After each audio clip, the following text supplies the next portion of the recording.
ఆర్థిక సంస్కర్త అస్తమయం. అనారోగ్యంతో తుదిశ్వాస విడిచిన మాజీ ప్రధాని మన్మోహన్ సింగ్. ఆయన వయసు 92 సంవత్సరాలు. ఇంకా వృద్ధాప్య దశలో వచ్చేటువంటి ఈ అనారోగ్య సమస్యలతోనే ఆయన చనిపోయినట్టుగా మనకు చాలా స్పష్టంగా అర్థమవుతున్నది. అనారోగ్యంతో తుదిశ్వాస విడిచిన మాజీ ప్రధాని మన్మోహన్ ప్రధానిగా 10 ఏళ్ల పాలన. ఆయన హయాంలోనే ఆధార్, ఉపాధి హామీ, తెలంగాణ ఏర్పాటు.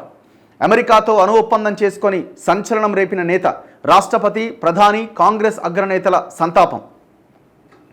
ప్రణబ్ ముఖర్జీ, పివి నరసింహారావులతో మన్మోహన్ సింగ్. ప్రధానమంత్రి 1991లో ప్రధానిగా పివి నరసింహారావు బాధ్యతలు చేపట్టాక మన్మోహన్ సింగ్ ఆర్థిక మంత్రి అయ్యారు. వారిద్దరూ కలిసి దేశ ఆర్థిక రథాన్ని పరుగులు పెట్టించారు. దీంతో ఆయన పేరు దేశవ్యాప్తంగా మారుమోగిపోయింది. ఆ తర్వాత ప్రధానిగా బాధ్యతలు చేపట్టాక చిదంబరంతో కలిసి ఆర్థిక రంగాన్ని ముందుకు ఉరికించారు. భారత మాజీ ప్రధానమంత్రి, దేశ ఆర్థిక సంస్కరణల రూపశిల్పి మన్మోహన్ సింగ్ కన్నుమూశారు. గురువారం రాత్రి ఆయన అనారోగ్యానికి గురికావడంతో వెంటనే కుటుంబ సభ్యులు ఎయిమ్స్కు తరలించారు. రాత్రి 8:30 గంటల సమయంలో అత్యవసర వార్డులో చేరిన ఆయన్ను కాపాడేందుకు వైద్యులు ప్రయత్నించినా ఫలితం లేకుండా పోయింది. దీంతో 9:51 సమయంలో ఆయన మరణించినట్లు వైద్యులు ప్రకటించారు. వయసు రీత్యా తలెత్తిన అనారోగ్య సమస్యలతో ఆయన ఇంటి వద్ద అకస్మాత్తుగా స్పృహ కోల్పోయారని, ఆసుపత్రికి వచ్చాక తీవ్రంగా ప్రయత్నించినా కాపాడలేకపోయామని ఎయిమ్స్ బులెటిన్ వెల్లడించింది. మన్మోహన్కు భార్య గురుశరణ్ కౌర్, 3 కుమార్తెలు ఉన్నారు. ఆయన మృతి పట్ల రాష్ట్రపతి ద్రౌపది ముర్ము, ప్రధాని నరేంద్ర మోదీ, కాంగ్రెస్ అగ్రనేతలు సోనియా గాంధీ, మల్లికార్జున ఖర్గే సంతాపం తెలిపారు. అతి సాధారణ కుటుంబంలో పుట్టి కిరోసిన్ దీపాల వెలుగులో చదువుకున్న మన్మోహన్ సింగ్ దేశ అత్యున్నత స్థానానికి చేరుకున్నారు. ప్రధానిగా 10 సంవత్సరాలు సేవలందించారు. యూపీఏ హయాంలో 2004 నుంచి 2014 వరకు ప్రధానిగా పనిచేశారు. 33 ఏళ్ల పాటు రాజ్యసభ సభ్యుడిగా కొనసాగిన ఆయన ఇటీవల అనారోగ్యం కారణాలతో క్రియాశీల రాజకీయాలకు దూరంగా ఉంటున్నారు. గత కొద్ది నెలలుగా ఆయన ఆరోగ్యం క్షీణిస్తూ వస్తోంది. 1987లో ఆయన్ను కేంద్ర ప్రభుత్వం పద్మవిభూషణ్ అవార్డుతో సత్కరించింది. ఆర్థిక మంత్రిగా, ప్రధానిగా 1991లో ప్రధానిగా పివి నరసింహారావు బాధ్యతలు చేపట్టాక మన్మోహన్ సింగ్ ఆర్థిక మంత్రి అయ్యారు. వారిద్దరూ కలిసి దేశ ఆర్థిక రథాన్ని పరుగులు పెట్టించారు. సిడబ్ల్యూసి సమావేశం ముగింపు. మన్మోహన్ వార్త తెలియడంతో కర్ణాటకలోని బెళగావిలో జరుగుతున్న సిడబ్ల్యూసి సమావేశాలను అర్ధాంతరంగా ముగించారు. మల్లికార్జున ఖర్గే, రాహుల్ గాంధీ వెంటనే ఢిల్లీకి బయలుదేరారు. ఢిల్లీలోనే ఉన్న సోనియా, ప్రియాంక గాంధీ ఆసుపత్రి వద్దకు చేరుకున్నారు. 7 రోజులు సంతాప దినాలు. మాజీ ప్రధాని మన్మోహన్ మృతికి సంతాప సూచకంగా కేంద్ర ప్రభుత్వం 7 రోజుల సంతాప దినాలు ప్రకటించింది. పూర్తి అధికారిక లాంఛనాలతో అంత్యక్రియలు నిర్వహించనున్నది.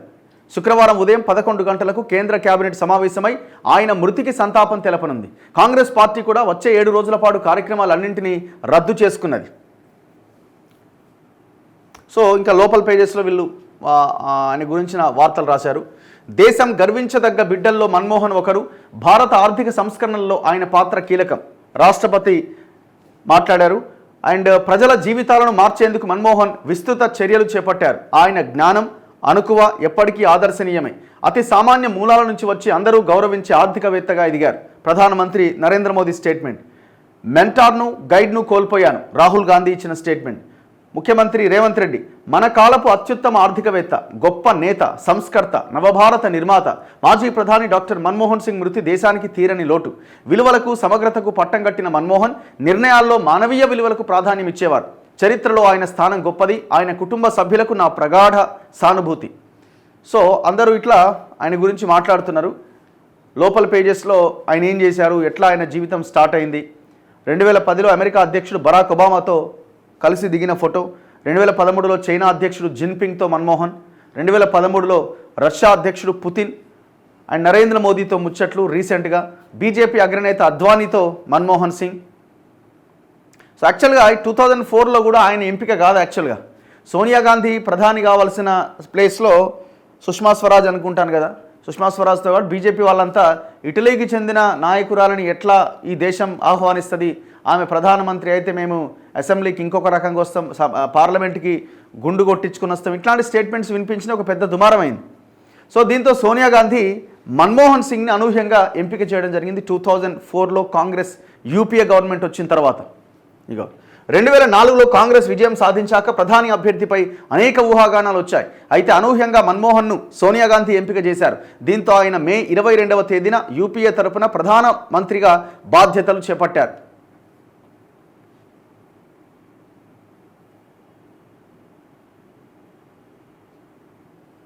సో కొంత విలువలు వాల్యూస్ ఉన్న నాయకుడిగా ఈయనకు పేరున్నది.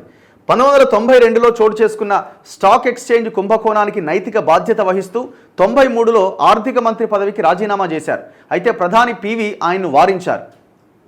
1991లో అస్సాం నుంచి మన్మోహన్ సింగ్ రాజ్యసభకు ఎన్నికయ్యారు. ఆ తర్వాత 1995, 2001, 2007, 2013లో రాజ్యసభ సభ్యుడయ్యారు. బీజేపీ అధికారంలో ఉన్న కాలంలో ఆయన రాజ్యసభలో కాంగ్రెస్ సభాపక్ష నేతగా వ్యవహరించారు. 1999లో మన్మోహన్ దక్షిణ ఢిల్లీ నుంచి లోక్సభ ఎన్నికల్లో పోటీ చేసి ఓడిపోయారు. ఎప్పుడు 1999లో ఆయన ఓడిపోయారట. లైసెన్స్ రాజ్ అంతం. కేంద్ర ఆర్థిక మంత్రిగా మన్మోహన్ లైసెన్స్ రాజ్కు చరమగీతం పాడారు. ఆర్థిక వ్యవస్థలను సరళీకరించారు. అదే సంస్కరణలను తాను ప్రధాని అయ్యాక కొనసాగించారు. ఆర్థిక మంత్రి చిదంబరంతో కలిసి 8 నుంచి 9% ఆర్థిక వృద్ధి రేటు సాధించారు. ఆయన హయాంలో జీడిపి వృద్ధి రేటు 9% ఎగబాకింది.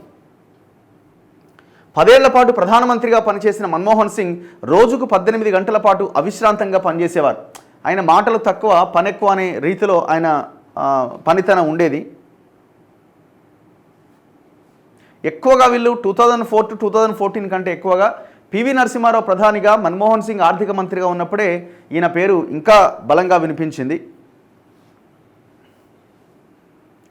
సో ఎవరైనా ప్రస్తుతం పాకిస్తాన్లో ఉన్న పశ్చిమ పంజాబ్లోని గహ్లో 1932లో సెప్టెంబర్ 26వ తేదీన సిక్కు కుటుంబంలో మన్మోహన్ సింగ్ జన్మించారు.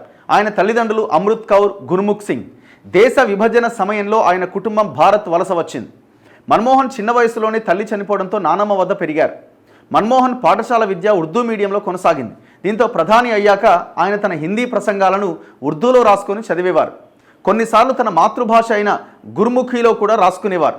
విభజన తర్వాత హల్ద్వానీకి, ఆ తర్వాత అమృత్సర్కు మన్మోహన్ కుటుంబం వలస వచ్చింది. అక్కడి హిందూ కాలేజీలో చదివిన ఆయన ఆ తర్వాత పంజాబ్ యూనివర్సిటీకి వెళ్ళారు. 1952లో ఆర్థిక శాస్త్రంలో డిగ్రీతో పాటు 54లో పీజీ చేశారు. చదువుల్లో ఎప్పుడు ముందుండేవారు. 1957లో కేంబ్రిడ్జ్ యూనివర్సిటీ నుంచి ఆర్థిక శాస్త్రంలో పట్టా అందుకున్నారు. కేంబ్రిడ్జ్లో చదువు పూర్తయ్యాక భారత్కు తిరిగి వచ్చిన మన్మోహన్ సింగ్ పంజాబ్ వర్సిటీలో అధ్యాపకుడిగా చేరారు. 1960లో మళ్ళీ ఆక్స్ఫర్డ్కు వెళ్ళి పిహెచ్డిలో చేరారు. ఆయన భారత్ ఎగుమతుల సామర్థ్యం పైన థీసిస్ సమర్పించారు. 1957 నుంచి 59 వరకు పంజాబ్ వర్సిటీలో సీనియర్ అధ్యాపకుడిగా పనిచేశారు.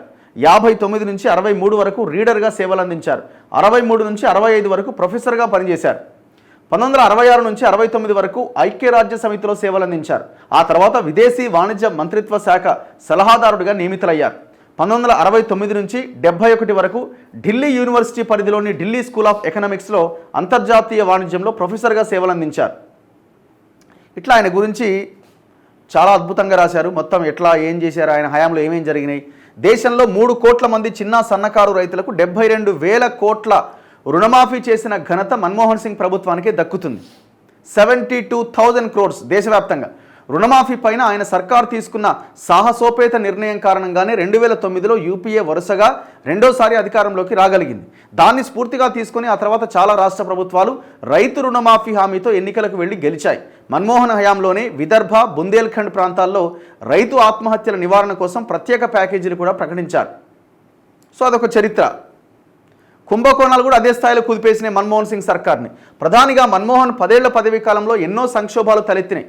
ఆయన సర్కారు పైన విమర్శలు, కుంభకోణాల ఆరోపణలు కూడా వచ్చినాయి. 2G స్కామ్, బొగ్గు స్కామ్, కామన్వెల్త్ స్కామ్, ఆదర్శ్ కుంభకోణం, ఇలా చాలా కుంభకోణాలు ఆయన ప్రభుత్వాన్ని అతలాకుతలం చేశాయి. అయినప్పటికీ మన్మోహన్పై నేరుగా ఎవరూ వేలెత్తి చూపలే. 2008 నాటి ముంబై ఉగ్రదాడి, 2012లో ఢిల్లీలో జరిగిన నిర్భయ ఘటన, అన్నా హజారే చేపట్టిన అవినీతి వ్యతిరేక ఉద్యమం దేశాన్ని ఊపేశాయి. అయినా ఎవరు మన్మోహన్కు నిందల్ని ఆపాదించే సాహసం చేయలే. ఆయన ఒకటే అంటుండేవాళ్ళు, ఈయన మాట్లాడేండి అని అంటుండేవాళ్ళు.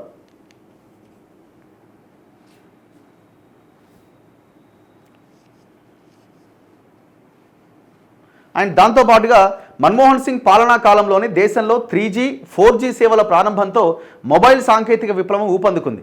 ఆధార్ కార్డుల జారీ మొదలైంది కూడా ఆయన హయాంలోనే. మన్మోహన్ సర్కార్ గ్రామీణ పేదలకు ఏడాదికి 100 రోజుల పనికి గ్యారంటీ కల్పిస్తూ ఉపాధి హామీ పథకాన్ని కూడా తీసుకొచ్చింది.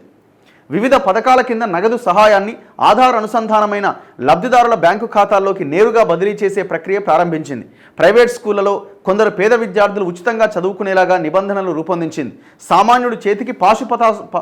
పాశుపతాస్త్రం లాంటి సమాచార హక్కును అందించింది. 2005లో ఈ సమాచార హక్కు చట్టాన్ని తీసుకొచ్చి ఇది చాలా చాలా చాలా గొప్ప చట్టంగా మనం చెప్పొచ్చు. ఎన్ఐఏ అవతరణ భూసేకరణ చట్టాన్ని ఆధునికీకరించి ప్రభుత్వ పథకాలు, మౌలిక వసతుల ప్రాజెక్టుల్లో భూములు కోల్పోయే బాధితులకు అధిక పరిహారం, పునరావాసం కల్పించేలా మన్మోహన్ సింగ్ చర్యలు తీసుకున్నారు. 2013 భూసేకరణ చట్టం ఆయన హయాంలోనే వచ్చింది. ఉగ్రవాదాన్ని అణచివేసేందుకు జాతీయ దర్యాప్తు సంస్థ ఎన్ఐఏ కూడా ఆయన హయాంలోనే అవతరించింది. తన మైనార్టీ ప్రభుత్వానికి వామపక్షాలు మద్దతు ఉపసంహరించుకొని హెచ్చరికలు జారీ చేసినా వెరవకుండా అమెరికాతో ఒప్పందం చేసుకున్న ధైర్యశాలి మన్మోహన్. పార్టీ అధినాయకురాలిగా సోనియా గాంధీ బలంగా ఉన్నప్పటికీ, నేతలంతా ఆమెకు అనుసరణలోనే నడుచుకుంటున్నప్పటికీ ఎక్కడా తన మాటకు విలువ తగ్గకుండా, దేశ గౌరవాన్ని తగ్గించకుండా చాకచక్యంగా ప్రధానమంత్రి పదవీ బాధ్యతలు నిర్వర్తించారు మన్మోహన్. ఎట్లా సాధ్యమైందంటే ఆయన పని మీదనే దృష్టి పెట్టేవాడు.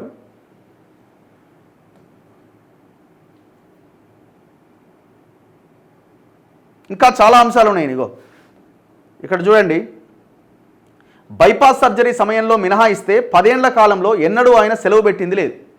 రోజుకి కనీసం 300 ఫైళ్లు పరిష్కరించేవారట. Great thing. ఇట్లాంటి లీడర్లు ఎవడున్నాడు? కనబడతారా మనకి? ఇప్పుడు లీడర్లు ఏమైనా ఏడ వస్తుంది, ఏడ మింగుదాం, ఏడ భూములు ఉన్నాయి, ఏడ పైసలు వస్తాయి, ఏడ ఎవడు బాగా సంపాదించండు వాళ్ళ దగ్గర నుంచి ఎట్లా లాగుదాం, రేపు పొద్దున జనానికి ఎట్లా పంచి ఎట్లా గెలుద్దాం, ఈ ఆలోచన తప్ప ఇంకేం ఆలోచన ఉన్నది? సో ఇప్పుడున్న లీడర్లకి పని చేసే విషయంలో కొంత ఇట్లాంటి లీడర్ని ఆదర్శంగా తీసుకొని పని చేయాలి. కొత్తగా రాజకీయాల్లోకి వచ్చే వాళ్ళు కూడా ఇట్లాంటి వాటిని ఆదర్శంగా తీసుకోవాల్సిన అవసరం ఉన్నది. సో ఇట్లా డీటెయిల్డ్గా మనం మాట్లాడితే మన్మోహన్ సింగ్ గురించి ఇది మనం చెప్పాలనుకున్నది.